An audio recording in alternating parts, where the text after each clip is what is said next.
Over the past few months, we've made tons of videos on pickleball equipment, tips, and guides on how to get started in this wonderful sport.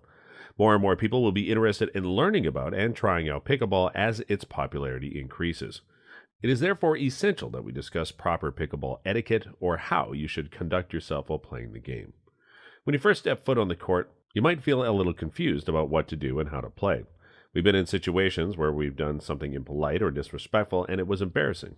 It's even more of a surprise if you didn't know it in advance. Imagine sneezing while someone was putting in golf or doing something similar. Perhaps even seasoned players can pick up a nugget or two here, or at the very least be reminded of some basic rules and courtesies. Also, you can use some of these basic tips to annoy your opponents in your pickleball matches. Enough chatting, let's do this. Hello and welcome to Pro Pickleball Media, your number one spot for all pickleball content. Our channel is dedicated to the fastest growing sport in the US, and we cover all fun and exciting things related to pickleball. So if you love pickleball and want to learn more about it, just take a second to subscribe and press the bell icon so you don't miss any of our recent videos. In today's video, we're going to talk about pickleball etiquette and 9 most important things that you should remember on the court. Now let's get right into the video. Don't lob behind restricted players. For obvious reasons, I'll begin with the worst offense. You better believe this has something to do with good manners. However, it has more to do with keeping yourself safe than with showing politeness. In a competitive situation, everyone knows you'll stop at nothing to come out on top.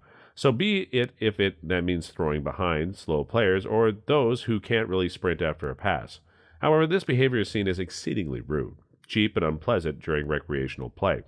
The vast majority of players who are hampered in their ability to maneuver around the field won't even bother to glance at a lob ball. Instead of smiling, they might snarl at you as the ball flies over their heads. You've managed to score an easy point, but at what expense? No one enjoys it more than the restricted gamer. Of course, the lack of proper decorum isn't the only problem here. The fact that some of them may attempt to run after the ball poses a significant threat to their safety. Some players, even those with an age or physical limitations, retain a healthy competitive spirit.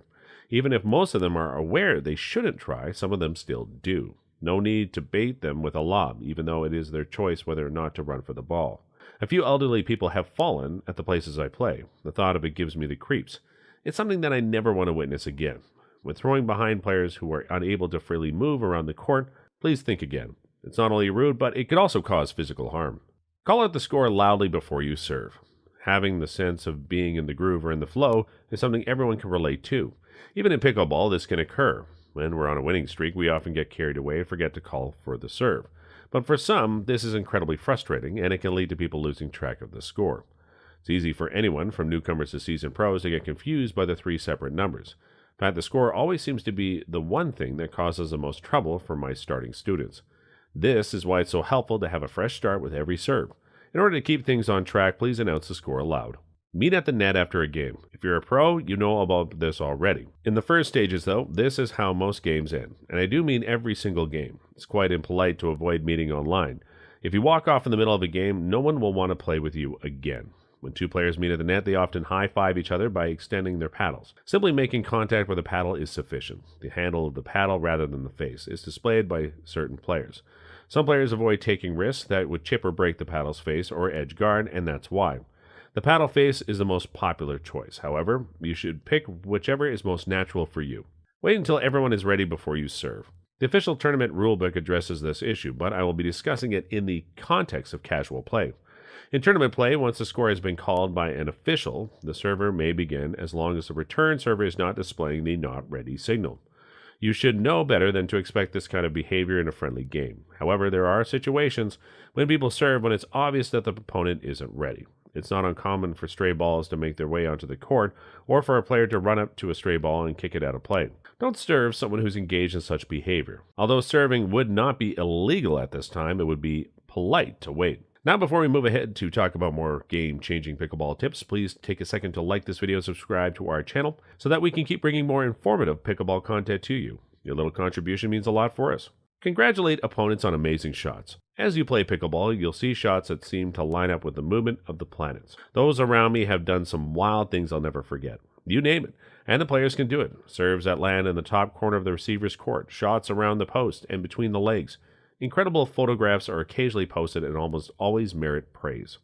Even if your opponent made the shot and you lost, you should still say something positive to them.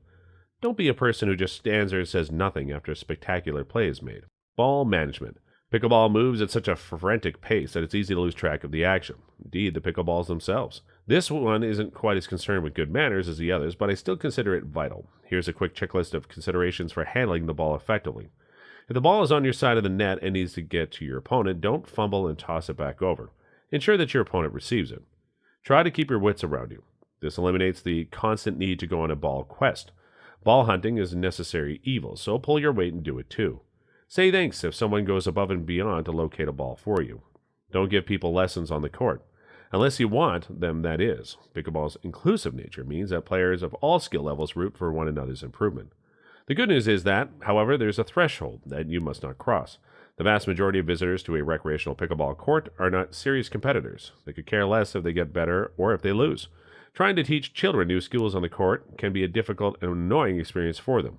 People who care about others' development and who work to propagate the game are always welcome in my circle. Make sure to check in with the players to see if they need any advice as you play. It makes a world of difference, and it increases the likelihood that they will listen to what you have to say. Watch the outbursts. This is something I've discussed before, but it's important enough to bring up again. Very few pickleball players enjoy competing against a hothead. Being paired with someone who swears excessively or who bangs their paddle against their leg is the worst. It's great that you're so dedicated to the sport and enjoy a healthy dose of competition. Indeed, it's strongly recommended. However, there's a limit beyond which one must not go. An important part of sports etiquette is being aware of the impact your actions have on those around you. Allowing your anger to spiral out of control is a surefire method to negatively impact others around you. It's awkward for everyone involved, and your partner may start to feel responsible. In general, it's a bad idea.